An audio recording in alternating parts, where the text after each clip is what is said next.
And welcome to the LaFora Talk Show, Season 5, Episode 1. Wow, I can't believe we're in Season 5, Episode 1. We've been doing this for a long time.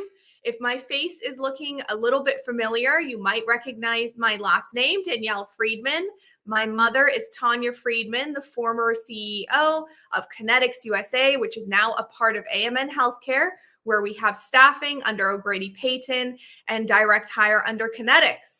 We are so excited to have you here today. We are going to be talking all about working with physicians in the USA. This is a very important topic and a very exciting, although I'm sure a very anxious topic for a lot of nurses. So we are going to give you all of the good tips and tricks and all the inside info that you need to know about working with physicians in the United States. Please let us know in the comments where you're watching from. We love to see where our viewers are watching from around the world. And let us know if you have any questions. Our esteemed panel are going to come on. They're going to give all of their experience, and they're going to be here taking questions. So please share your questions.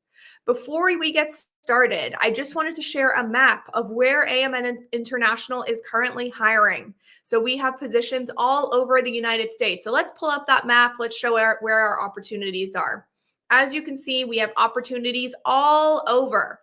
So if you want to come with direct hire with Connetics, or if you want to come with staffing with O'Grady Payton, our recruiters are on hand, ready and waiting. You can apply at amnhealthcare.com/international, and our recruiters are ready to help you reach your American dream. All right, so let's get started this morning. Let's bring on our experts. Good morning, everybody. Oh, there we go. I see you, Sayonara. Good morning, Jose, Sayonara, and Morning. Morning. So excited to have you guys on today. Why don't we take a quick moment and do some introductions? Jose, shall we start with you first? Yes. Hi, everyone. My name's Jose, and Jose Lastrilla, and I'm currently stationed at Houston, Texas. Okay, great. Well, we're very excited to hear all about you and your journey. And I'm sure a lot of nurses are very excited to hear about Houston, Texas. I know that's a very hot spot for a lot of international nurses. All right, and let's turn to you, Sayonara. Can you hear me? We can hear you. Oh, perfect. Okay, my name is Sinara. I'm originally from Brazil, and I'm placed in Chamberlain, South Dakota. Okay, great. Well, we are very excited. I know there's a lot of active recruiting in South Dakota, so I'm sure you can give some good insight to our nurses who are watching right now, all about life in South Dakota and what it's like working there. All right, and last but certainly not least, Miss Holly. Good morning, Danielle. Good morning, everybody. My name is Holly Musselwhite. I am a nurse, and I've worked with nurses from all over the world who come to build a career here in the States for about 10 years, maybe a little more. Happy to be joining everyone today. Okay, well, Holly's been working with a lot of our international nurses for many years, so she knows a lot about all of the different challenges and different things that international nurses might experience. So we're going to hear all from Holly. Okay, so let's get started. So Jose, I would like to start with you. Can you tell our viewers a little bit more about your journey to get here, how long you've been in the US, and just anything you want to share with our viewers about your journey, please? Yes, sure. I moved here to the US in first quarter of 2022, and I've lived in Abu Dhabi in the United Arab Emirates for 19 years, and I've practiced nursing there since 2003. And it was quite an interesting journey for me with O'Grady. There were some. It was very well guided. It was very well structured. So I was very appreciative of that, and it was all facilitated by O'Grady Payton very well. Okay, well, we're glad to hear that, Jose. Sounds like you have had quite a long career. I'm sure you've had some very interesting experiences practicing in different countries. So Yes, we're I very do. Yeah. excited to hear a little bit more about that. Okay, Sayonara, you want to go next? Okay, I've been a nurse in Brazil since 2019. I worked during pandemic, so was a quite an experience working in a hospital during COVID. And then I started my process to become a nurse in US, all facilitated by Connetics, which I was very well. Um, I had all the support necessary to be here. Um, Now I've been working for Sanford Health in Chamberlain, South Dakota on MedSearch, which I strongly recommend because it's a great opportunity to learn about everything. And I'm also training to become a ER nurse. Okay, very interesting. Well, sounds like you both had quite an interesting path. Jose, can you tell us a little bit more about where you're living now?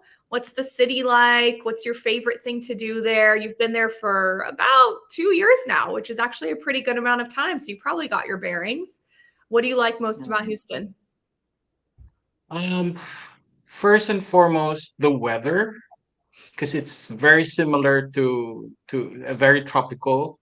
I feel so, and it's very close to the coast. I often go to Galveston, which is the nearest coast from Houston, so I could go to the beach and have a really good time there. Um, I live very close to where my assignment is, so it's a very short 5-minute drive. So that I would say I'm lucky. Uh, Factoring in that Houston is such a big city and it's infamous for being for its traffic. Okay, very nice. Yeah, that is a very lucky commute for a big city. I actually live in Los Angeles, California, and my Mhm. commute before the pandemic was 40 minutes, which was pretty normal. So I think in a big city, you are used to usually having a longer commute. So having a 5-minute commute is very lucky. But sounds Right. like you Yeah. are loving your life in Texas, which is great to hear. So Sayonara, you want to go next? Tell us a little bit about what it's like to live in South Dakota. Okay, I've been in Chamberlain since April last year, April 2023. So next month, actually next month, it's going to be 1 year that I arrived in US. And in April, it's been 1 year that I've been working for Sanford Health. Chamberlain is a small town, 2,000 inhabitants. It's a beautiful town across Missouri River, which is amazing, beautiful.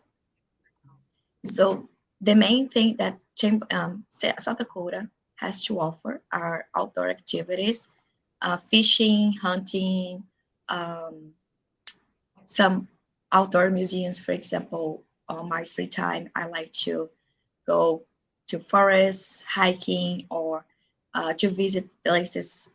Some months ago, I went to Mount Rushmore, Badlands National Park. Those are just gorgeous, the nature and everything else. Just like Jose, I also live very close to my work. It's a 4 minutes drive, which is Mhm. really, really good because sometimes I already forgot things at home. So I came back home so quickly and I still arrive at work on time. And that is a plus for sure. I love working close to my job. And people in South Dakota is being so welcome to me. I never had an issue of being welcome there. Oh, that's amazing. This is my favorite spot in Chamberlain. Behind you guys can see the river. It's just a very nice place. It's a small town. People are very welcome. I live close to the reservation, which means close to Native Americans. So who has interest in on learning more about the culture of the Native Americans, that's an amazing place to be.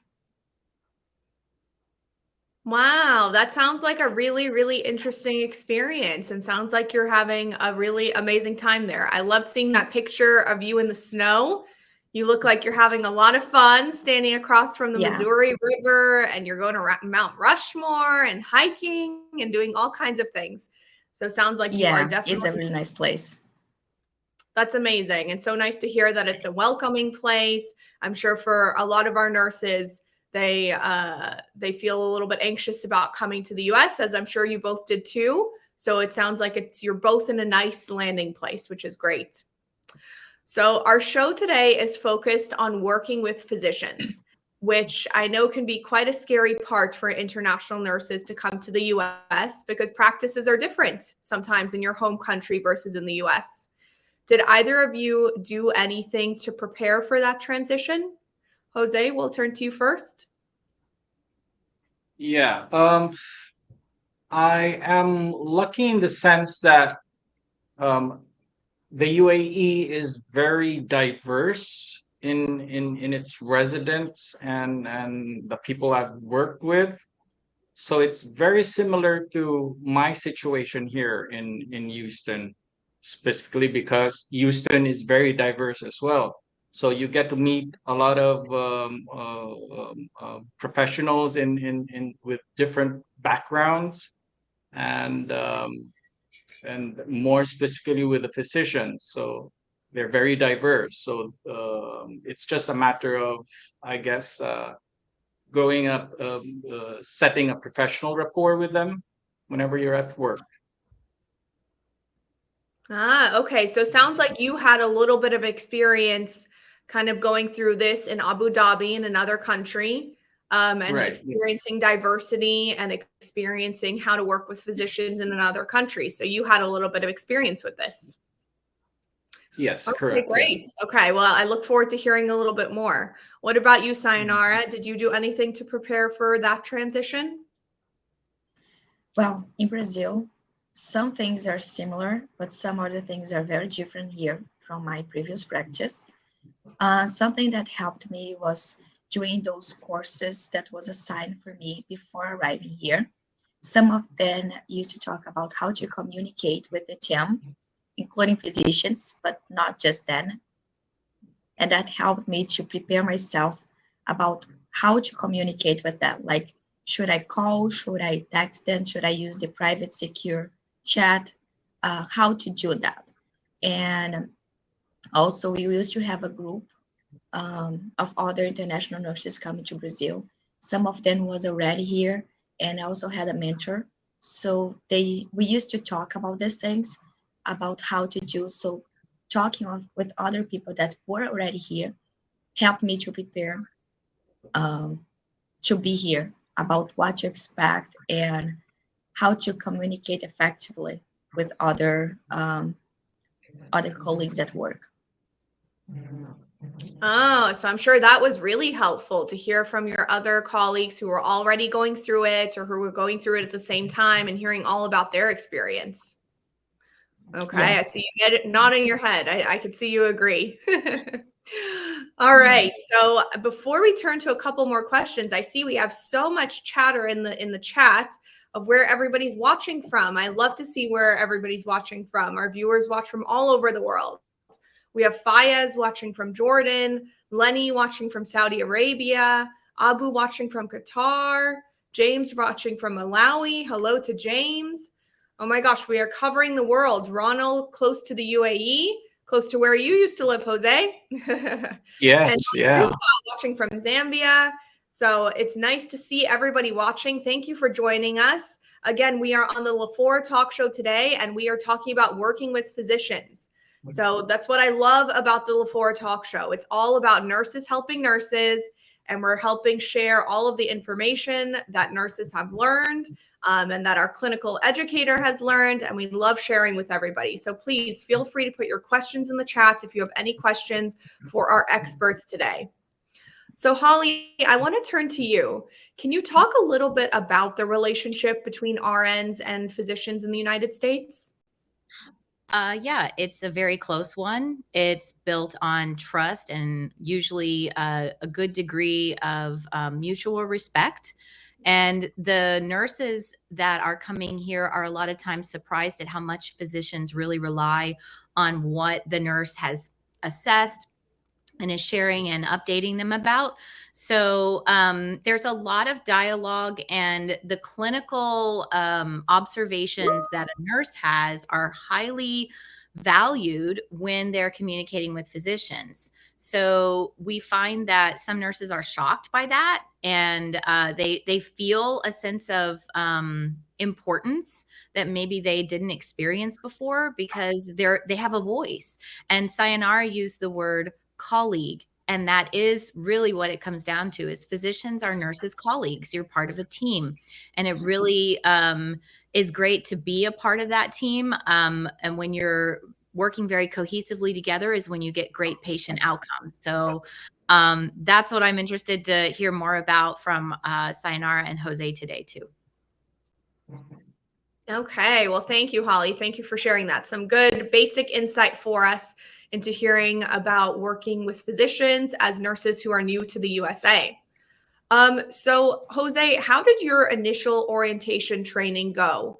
Was there a lot in your orientation about working with physicians? Yes, because it has given me a really great overview, or that I could see, or a first-hand account on how the dynamics of working with physicians here in the States, how they interact, and how information is being shared between both roles, and with the ultimate goal of having a cohesive approach to patient care. Okay, I love that. So you said cohesive approach. Holly and Sayonara mentioned colleagues, having a voice. So it sounds like when you're working with physicians in the US, you're definitely a collaborative team, which may or may not be different from your home country's practice. Sayonara, what about you? Did you learn during orientation how to effectively communicate with physicians, or any takeaways that you can share about your orientation? Absolutely. My orientation process was really good. First of all, I had a very patient nurse to help me, in a very similar age than me, so that helped a lot, because I was, just a fun fact, I was the first international nurse arriving in this hospital in South Dakota. So everything was new, including for my colleagues. And I was very, very welcome. Um, During my orientation process, the nurse that was helping me, they helped me to know how to communicate with the physicians on that facility. I know there are some differences between facilities to facility, but I work in a small facility where everyone knows everyone. So she kind of gave me advice. Hey, this one likes that he called him and updated him very often. This one prefers to like this, and that helped me a lot. Um, my so my transition was very smooth. I didn't have any issues communicating with them. Um, and something that's, I think Holly said, they really trust on us. That's very, very true, because what I have on my mind is that is not the patient is not the physician. If something happened with the patient, is not the physician, it's going to be the team. The team is taking care of the patient, so he's part of everyone. Everyone takes care of him. um, so that's why they really rely on us. And I've been having very good experiences with the physicians that work with me, or that we work together. um, yes, I didn't have any issues so far. Good. Well, that's really, really, really good to hear. And I'm sure was so helpful to get from your other colleagues some insight about what physicians like or don't like, or what specific physicians like or don't like, because that was able to help you do better and understand how to work with your physicians. So I'm sure that was very helpful. Holly, what do you usually see as some of the main differences of working with physicians in the US versus for a lot of nurses in their home countries? So in my role as a senior clinical manager for AMN healthcare and the other roles where I've done similar support with international nurses, there's a lot of common things that they report. Um, they may struggle to initially feel confident when they have to give updates. They may be unsure, like Sayonara said, what does the physician want? I've heard some people say, I don't want to bother the physician. And you're like, okay, but you have to look at this from a different angle. You're not bothering them. You're reaching out to a colleague and a team member on behalf of a patient. And it's about safety, both for the patient and for the rest of the team when it comes to preventing negative outcomes. So we see international nurses, some are not used to that type of dialogue. They are surprised when they have to suggest things to the physician. So instead of saying, doctor, something has changed, can you come and look at this patient? They may not be able to come and look. They may not be in the hospital there. So now you're the eyes and ears for the physician and you're relaying what you've seen. And then on top of that, you're going to say, oh, and I would like to get orders for this and this and this and this. And the doctors expect that. They don't expect a more passive type of conversation. They want very good active dialogue. And they can disagree with what the nurse might be saying or suggesting, but they expect that with the level of skill and knowledge that we have, we will articulate that and be those eyes and ears to kind of paint a very good picture for them if they're not able to see the patient themselves and make some well-informed decisions about what may be the next steps. Okay, thank you, Holly. So I think that was a good sum up of what some nurses might be struggling with. It sounds like generally having a lot more autonomy, a lot more of a voice, a lot more of the team, which is probably very exciting, but also probably a little bit scary if that's not something that you're used to experiencing. I see everybody kind of going like this, so I think everybody's agreeing. I see we have a question from Lenny. Lenny says, how do you cope and learn with some physicians with an accent or terms that they often use in the hospital that are difficult to understand? So Lenny's talking about another different struggle that some of our international nurses might experience with different terms or different accents. So Jose, have you had any experience with this in your hospital? Yes, well, definitely. Um, I guess you can remedy that by stating clearly that you needed to hear the information one more time. So, just to make sure that the information is received and on the receiving end well. So you just ask for them to repeat the information, and there's totally nothing wrong with that. That's good advice, Jose. I'm sure some nurses probably feel a little bit nervous to do that and nervous to speak up, but it's important to speak up. It's important to use your voice to make sure that you fully understand what's being requested of you and to advocate for yourself. And the only way to do that is to really have a conversation and make sure that you are fully understanding the request. So I think that's really good advice. What about you, Sayonara? Have you experienced anything like that, and how did you deal with it? I haven't experienced with accent yet, but with terms for sure. One strategy that I've been using to communicate with physicians is before I call them, because I also had that insecure. I used to just reveal everything that I need to talk with them. If I need to take vitals one more time, if I need to see the patient one more time, to make sure that I'm giving them right information. And we use the ISBAR communication strategy. I'm not sure if someone is familiar with that. It's very effective communication. So they also use this bar communication with us, which helps when we have this accent or terms. And when I don't understand a term, when I don't understand something, I just say, hey, I'm sorry, I didn't understand this term. What does that mean? Because we cannot assume they are saying something if they are saying something different, because might put the patient in risk, um, especially if they are giving us an order by the phone and we need to put the order in the computer. So the only advice that I give is, if you're not sure, if you're not sure what they are saying, feel free to ask questions. Hey, I didn't understand. Can you repeat that for me? And in the end, I just repeat what they are saying to confirm. Okay, so just confirm what you're saying. You wanted me to do this and this and this and this. Is that what you're saying? If they say yes, okay. If they say no, okay. So you're going to understand this one more time, because it's your patient life that we're talking about. I think that's a really good way to put it, Sayonara, at the end there, where you said it's a patient's life that we're talking about. So it's a big deal. And you want to make sure that you are understanding what's being asked of you, what terms are being used.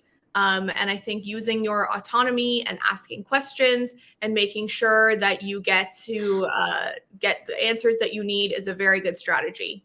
Holly, do you have any thoughts on this or any advice for nurses who might be anxious about the same thing? My advice is what I would give any nurse that's coming into this type of role, and what Jose and Sayonara shared are very relevant, very accurate things to try and do. A couple things that I would maybe add: never be afraid to ask someone to repeat themselves. Ask them to speak more slowly. I've been on the phone with people from similar regions and said, I don't understand you. Maybe it's how you're holding the phone. Can you reposition it? Because it's muffled. So it all comes back to patient safety. And at the end of the day, if you don't speak up, you may end up doing something unsafe for a patient, or making a lot more phone calls trying to clarify and be sure that you know. And Sayonara mentioned the S bar, and she also said repeat back. And those are two things that usually across different hospital systems and in our healthcare culture are very much recognizable tools. There may be some difference with the S bar. Some people have an IS bar, and some people have maybe something tacked on other ways. But that acronym of situation, background, assessment, and recommendation for the nurse is a very common structure for communication that other healthcare professionals should recognize and be patient for that to be verbalized. It's not fun to be on the phone for a long period of time, but it's a lot less fun if you have to keep repeating things because you didn't get it the first time you made that phone call, and now you're sending other messages, or you're calling back again, or you realize that the information just wasn't complete. So take the time to have a quality conversation, especially over the phone, before you hang up. And using that repeat back option is a huge important way of ensuring that the conversation from both the giver and the receiver was well understood. Okay, thank you, Holly. I think that's such good advice for our nurses who might be watching and thinking, how am I going to handle these challenges? What am I going to do?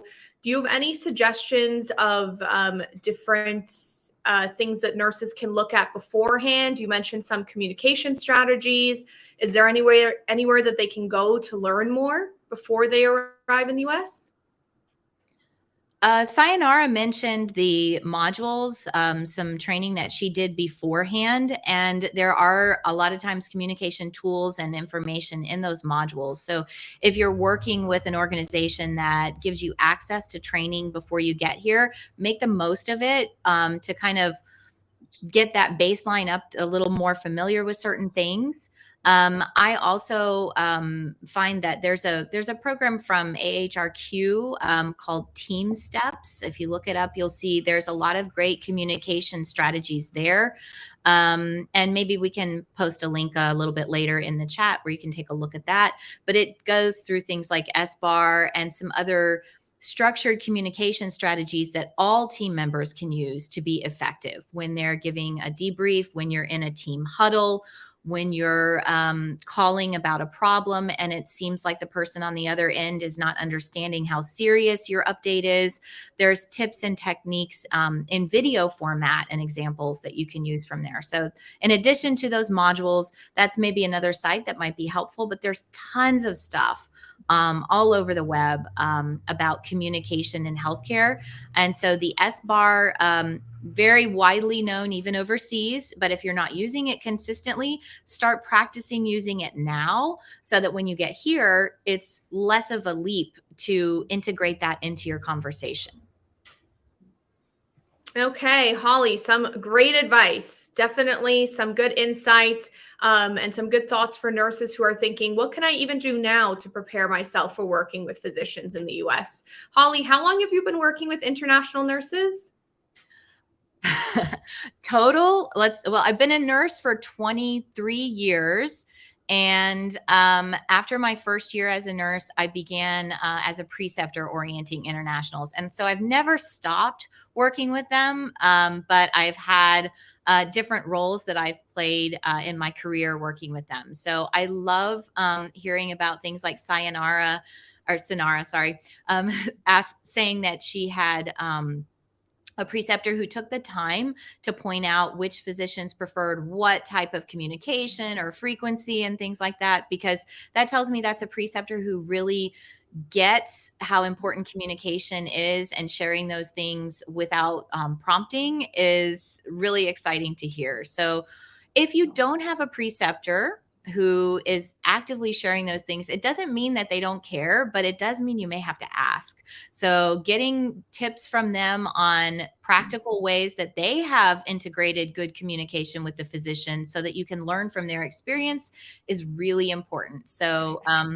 for me, every time I hear that a nurse is completing orientation and moving forward to be more independent, I know what a significant milestone that is, and it's really exciting when we as a team can help each other to be better communicators and better team members from the get-go. But there's a lot you're going to learn only once you're here.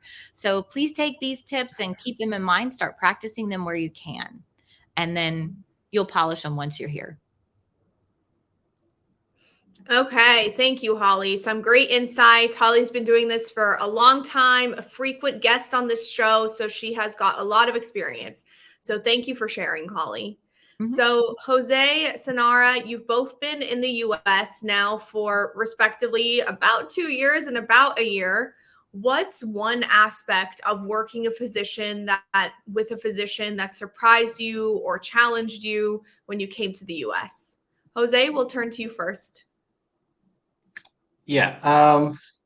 Funny because I would say mood swings. There are some physicians who somehow they portray um, like their own characteristic as to, that's why you have to fine tune as to what approach are you gonna um, do in trying to communicate with them. Like some physicians would rather have you send them a short secure chat message rather than a phone call, whilst others would prefer a straight up phone call than sending secure chat messages. So it's a matter of knowing, and yes, we have to ask and for tips from our colleagues at work. That makes sense. And was that something that you were used to dealing with when you were working abroad, or was it more standardized abroad? I would say it's pretty much the same with regards to the individuality of the doctors that I've worked with, since That more makes since it's very diverse, the doctors whom I've worked with. that makes sense. And that probably is going to happen in almost every industry or aspect of your life where you're going to get different personalities different ways that people like to communicate with each other. And it's all about, like you said, learning from your colleagues, learning what you can about those physicians, how they like to best communicate, what works best for them, for you, to figure out, what's going to be your best way to move forward. Thank you, Jose. Very interesting. Yeah. Sonara, what about you? Was there any aspects that you thought were challenging or surprising about working with physicians? From my experience, from my previous experience in Brazil, I think was more surprising in a good way. I think now they have much more trust on our work that I had in Brazil, for example, and appreciation for when we do something that's good, or they say, "Hey, that was a very good move. Thank you."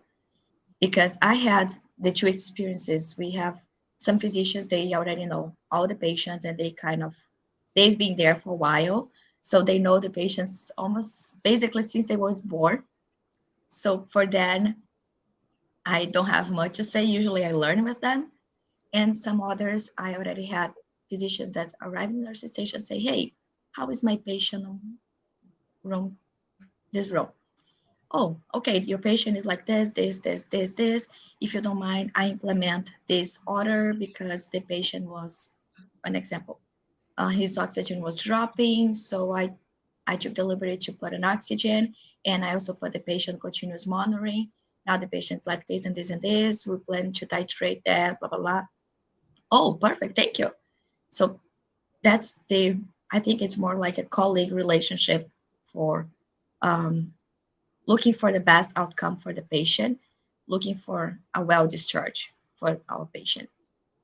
Or I had a very recently situation with a physician, exemplifying about what I said about the appreciation. I had a patient doing report on emergency room, and the patient just started not being good anymore. Was The situation was not good, and the physician was about to implement an order. And I remember something that happened before, and I said, "No, just a second." And I did something else, and my what I did, my attitude helped to save the patient because he was forgetting something that happened before. Um, so the next day, he arrived to me and said, "Hey, thank you very much for what you did yesterday. That was very good. You saved the patient." And this kind of thing that I was not used to it and was a good surprise for me. So this appreciation, and also I'm someone that I ask questions when I'm not sure of it. Another day, the same um, in the yard as well. The physician prescribed a medication for one patient, and I said, "Hey, are you prescribing this medication for this patient? Are you sure you wanted this medication?" He said, "Oh, no, I want this medication for another patient. Thank you." So that's what about I say about the teamwork, about looking for the best outcome for the patient. Don't be afraid to ask questions. So my surprise here was good. Wow, that's amazing. That's awesome to hear. And really, yeah, I see Holly's clapping. I'm clapping too. That's so great to hear. So for you, one aspect of working with physicians in the US that was surprising was actually a really good one because you experienced more appreciation. And kudos to you for speaking up and saving that patient.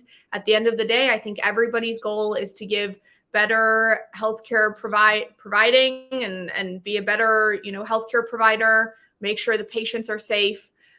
So that is a very, very interesting aspect of for you. So thank you, Sonara, for sharing that. So I want to ask you both. I know working abroad, it sounds like there are some things that physicians do that nurses don't do. And now you've come to the US and nurses have more autonomy. Can you talk a little bit about your experience with that? Have you found that to be true? Jose, you want to go first? Yes. With a specific example, like the clinical assessments, I find is more devolved towards the RNs firsthand. I guess simply because we are at the front line. We get a massive amount of time to interact with the patients, and so our assessments are really deemed as very valuable. So I would say that the responsibility of the assessments are devolved towards the nurses. Mhm. Okay, and sorry, I keep saying sayonara. Sonara, has that been your experience as well? Do you have anything to add to that? Yes, this is basically my experience. I think we have more autonomy here. With autonomy comes more responsibility, of course, but that's my biggest difference from my previous experience for sure. Okay, so thank you, Jose and Sonara, for sharing your experience. If you're just joining us, we're on the LaFora Talk Show, and we are talking about working with physicians in the United States. So, although this is one clinical aspect of moving to the United States, I think it is very helpful for a lot of nurses who are watching around the world to have a better understanding. There's going to be a lot of different factors that play into your transition into the US. Jose and Sonara talked about their colleagues, where they live, and how that affects the transition. But we found that nurses that have more preparedness when they come to the US seem to do a little better. So we are very happy to be here, nurses helping nurses, talking about working with physicians in the US. So, Holly, I'm going to turn to you. How do you prepare nurses to work with physicians in the US? In some part, it is going back to those modules and trying to give them examples. But I do and have done for many years some clinical conversations with nurses as well. And a lot of times I will ask them the question that you just asked, which is, what do you do? And like day to day, what are some of the tasks that you're responsible for? And if I'm hearing them talk about things that are not part of their it wouldn't be part of their role here, then I want to talk about those things. So, assessment. If I hear the nurse say, I do an assessment, I'll ask them to give me detail. And if they say, well, I'm looking at this, I'm looking at that, da, da, da, but I don't hear listening, then I say, okay, what about a stethoscope? Do you have one? Do you use it to listen to lung sounds and heart sounds? Because here, you will have to listen. You will have to identify abnormal sounds. You will have to document those, usually at a minimum once a shift. And it's all body systems, not just what we call a focused assessment. So practicing those things, even if you're not allowed to practice it at work, practice it with your family. Get a stethoscope while you're overseas and start listening to lung sounds and heart sounds. There are websites that can give you examples of abnormal sounds. And we'll pop those into the chat in a minute. But the idea is to begin to tune your skills in those areas so that when you walk into a patient room, you have got the one piece of your uniform that today you may not have. But here, a part of our uniform is our stethoscope, our personal one. So having that with you, being ready to assess a patient is important. Blood draws. Some of you say, oh, only the doctor draws blood. Well, here the doctors don't draw blood. I'd be shocked if I saw one in a unit, a nursing unit, draw blood. Not to say that they are not able, but that's typically not something they're doing. The nurse or a lab technician even may be doing that, using central lines for blood draws and things like that. The nurses do that, versus overseas. I hear a lot of times, oh no, I don't do that. The doctor's the one who does that. Inserting nasogastric tubes. They may have a nurse do it in an emergency situation where they currently work. And yet here, it's no big deal for a nurse to be the one doing that. And I very, very rarely see a physician on the nursing unit doing that. And even in some other areas, not going to be doing that. So it's good to explore your what we call practicing at the top of your scope. And in a legal sense, it's going to be different here what the top of your scope is versus what it might have been overseas. And the more you can prepare ahead of time, like maybe you're allowed to do it, but typically you don't, try and get some practice in. If you're auscultating at work and you're trying to fine tune your listening skills, then I would tell you, go look at the physician's notes and see if what they heard when they assessed the patient is what you're hearing. And ask them for tips and suggestions. Say, hey, I want to be more comfortable doing this. Can you give me some ideas on how to listen or how to describe this or whatever else? So you have to start to think about what kind of preparation you can do that's not just watching videos or attending our shows, but also where you can try to put it into practice or continue to watch and learn more and more instead of just, I watched a video on that, I'm good. Nope, you got to start practicing and continuing to watch other resources as well. Some good advice there, Holly. I like what you said about fine-tuning your skills. I'm sure some of those things like drawing blood or putting in tubes where it's not something that you're used to doing can sound very scary for an international nurse who is coming to the US and having to do some of these things for the first time. I see Jose kind of nodding his head like this, so I think he agrees. Yeah, Well, totally. Yeah. good. Okay, good. So Holly, so what can nurses do to build their comfort levels in working with physicians in the United States? My biggest piece of advice is run towards it instead of away from it. So I've had, and I'm sure we all have had interactions with physicians that weren't so positive. And from those we learn and we grow, but we don't learn or grow if we run away from it. So I've had nurses who get so scared and nervous in those first few weeks and months that they are like handing the phone to the preceptor going, you do the call. Don't do that.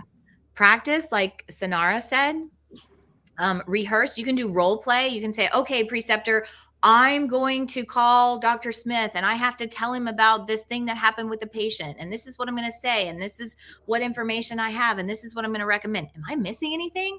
And they can reinforce, yeah, you're on the right track. Or they can say, I think you should maybe add this or change this wording or whatever. And those help you build your skills much faster than if you go, oh, you do the call and I'm just going to listen.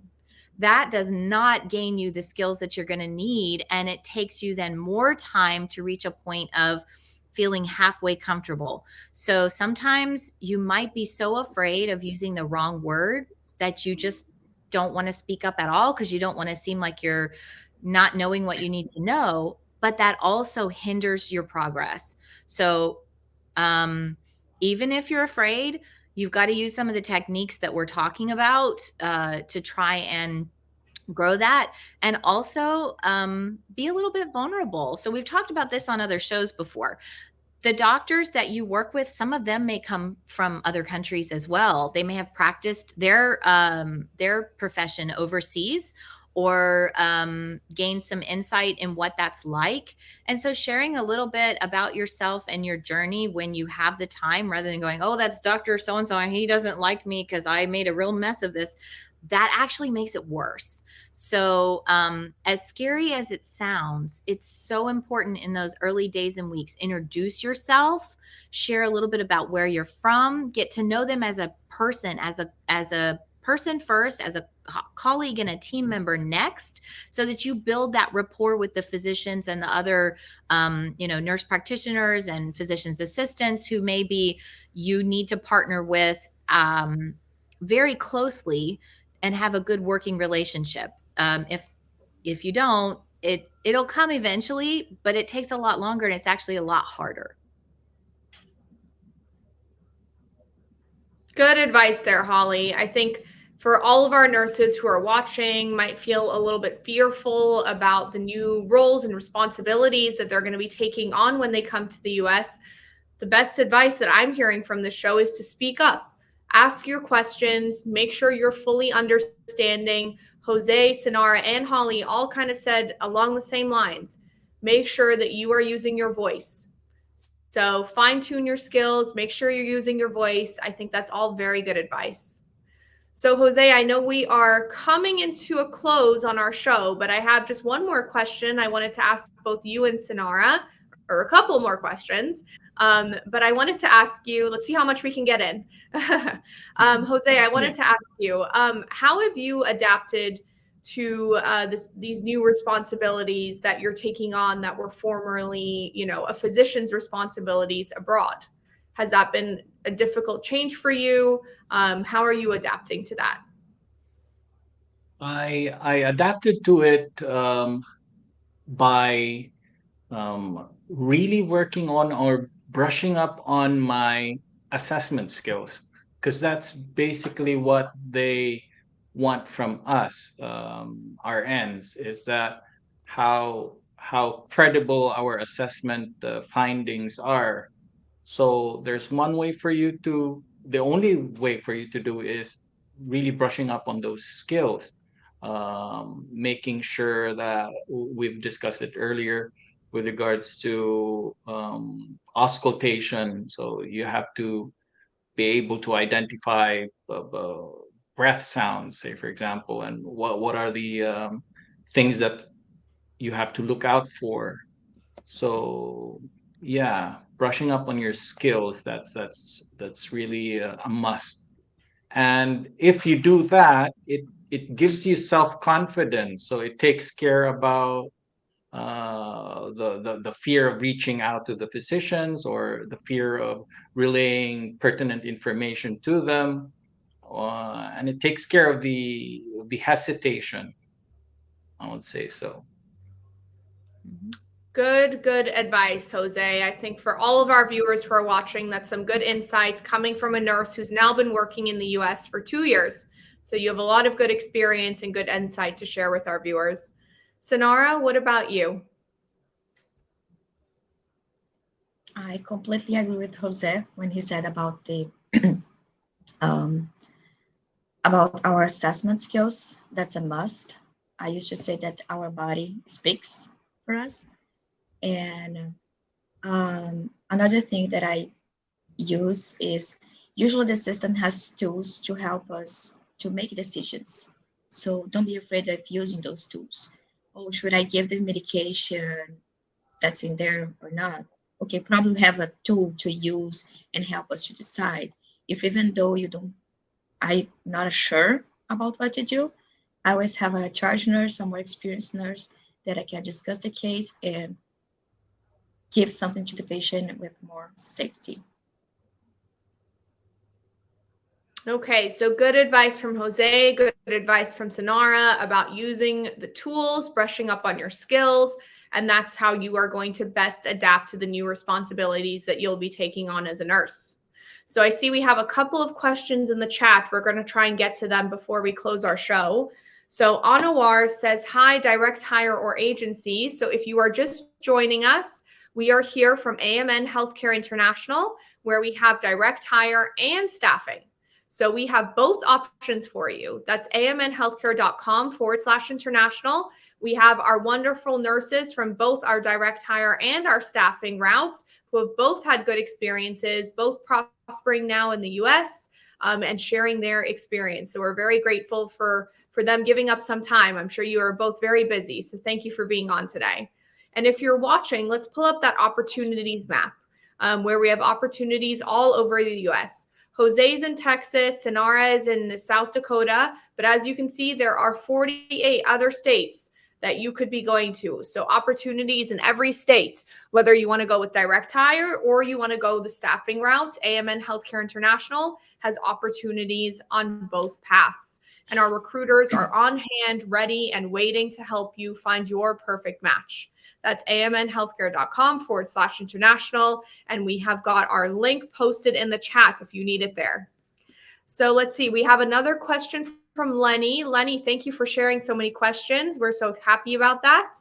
So Lenny says, is there by chance that you've experienced bullying or harassment from physicians?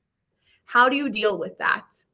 So Jose or Sonara, have either of you experienced bullying or harassment from physicians? Or maybe even not bullying or harassment, maybe just a little bit of intimidation, which I'm sure, there's a hierarchy when it comes to hospitals. Maybe you've experienced something like that. Yeah, in Jose's nodding his bullying, head.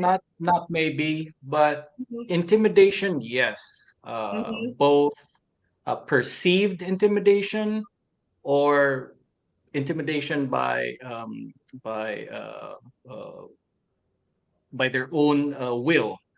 So I would say my how I deal with that is that I would express to them how competent I am in what I do, and how sure I am of the things that I have to say, or the responsibilities that I need to tackle.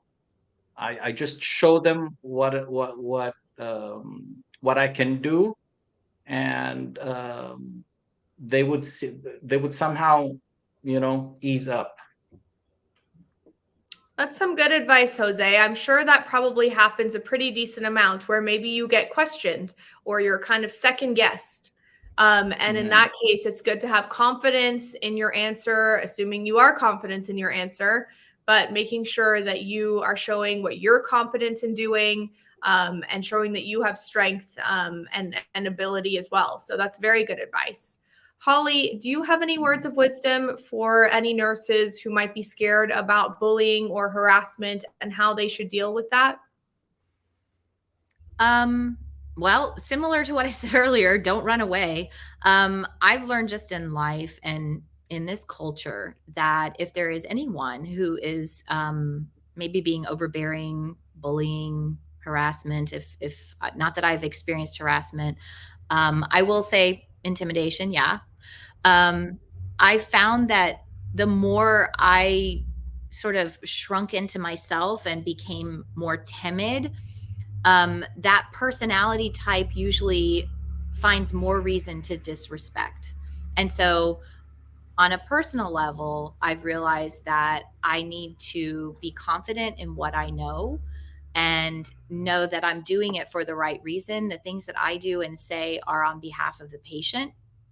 And sometimes I may be in a difficult situation where someone maybe makes me feel bad about what I'm doing or what I'm saying. But at the end of the day, I'm trying to do the right thing and use my best clinical judgment.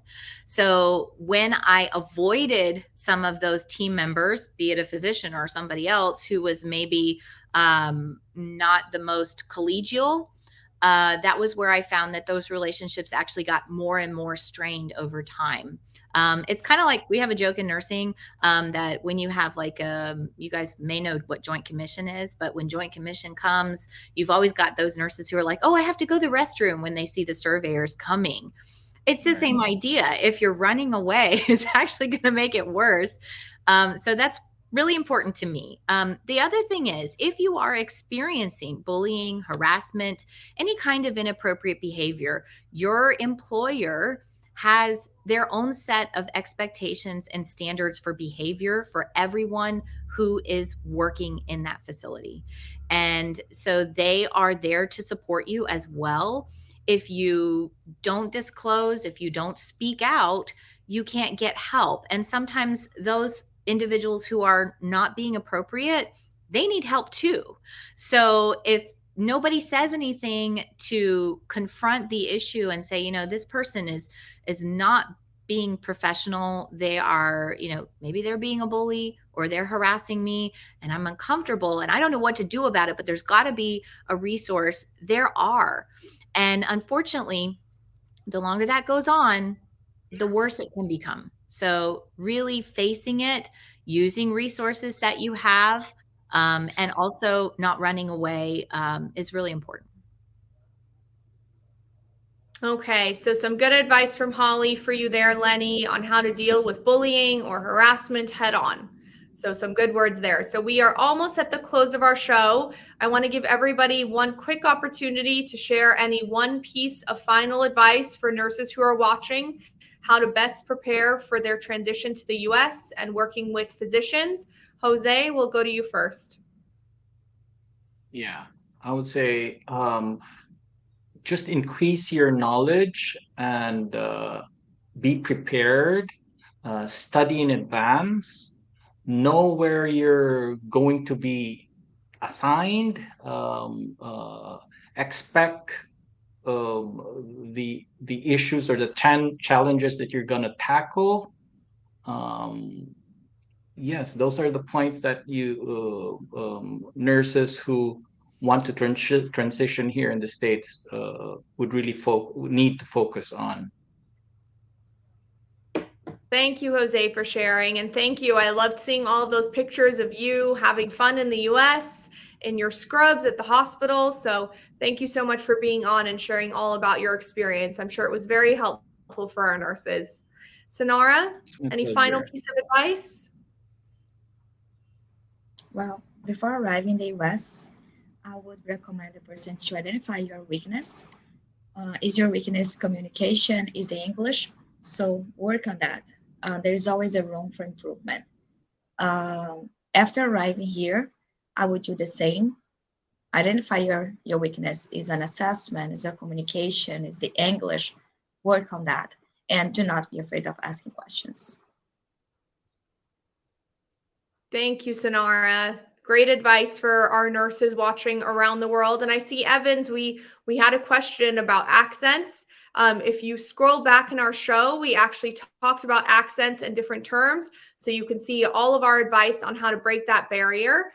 But I just saw Sonara touched on the English, and I thought we would just quickly address that question. So thank you, Sonara. Some good advice. Love seeing those pictures of you exploring the US, living your best life, living the American dream. So thank you for coming on and inspiring our nurses. And last but certainly not least, Holly, any one piece of final advice? I think make sure that you remember why you went to become a nurse in the first place. So most of us, even if we have a good living or we enjoy doing something highly technical or something like that, that purpose ultimately we are using to benefit others. And when we look at the healthcare culture here and the opportunity that we have to be autonomous and to practice at the top of our scope and work with physicians as colleagues, if we focus on that as our purpose, all of the other things do come together because we're pushing towards the same goal. So you're going to be a patient advocate. You're going to be a gatekeeper. You're going to be a team member. You're going to be a clinical expert. And you're going to bring all of those things to bear for patients to have better outcomes and for you to have a solid clinical career here in the US. So prepare for that as best you can. And when you get here, look for those opportunities, seek them out. Don't wait for them to come to you. And that will help you make that transition happen a lot more timely and more effectively. I think that is a great place for us to end. Some good words of advice from our clinical nurse educator who has been with us and been working with international nurses for almost 2 decades, it sounded like. So a lot of experience there. So thank you so much, Holly, for being on. Thank you to Sonara. Thank you to Jose. If you were inspired, as I was, by any of our esteemed panel today, and you would like to come to the US and reach your American dream, you can apply at amnhealthcare.com/international. Our recruiters are on hand, ready and waiting to take your applications, ready to help you with direct hire or staffing placements.